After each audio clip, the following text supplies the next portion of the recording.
Nous allons voir à travers cette vidéo comment créer une suite arithmétique avec le logiciel GeoGebra et représenter graphiquement cette suite arithmétique. Donc, nous allons dans Affichage, on fait apparaître les axes et un tableau qu'on appelle tableur.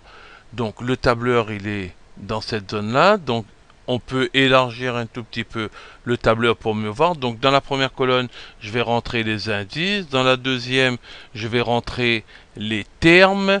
Et enfin, dans la dernière, la raison. Dans les indices, je clique, je vais sur la première case, je tape 1. Sur la deuxième, je tape 2. Ensuite, avec mon clic gauche, je sélectionne les deux premières cases et j'étire jusqu'à la ligne 20 si vous voulez.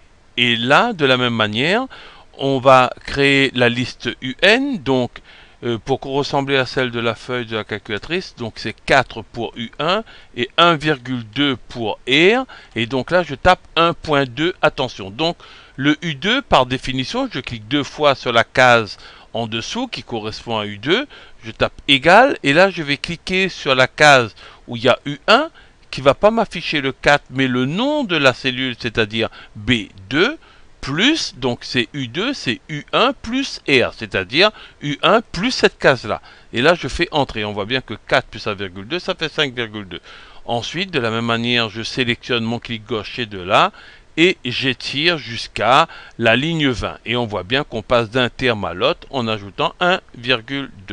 Ensuite, pour représenter cette liste-là, je sélectionne avec mon clic gauche appuyé les deux listes, je lâche, clic droit, je fais créer une liste de points et je vois bien qu'on a une liste de points. Je peux jouer avec le zoom, qui est la molette de ma souris.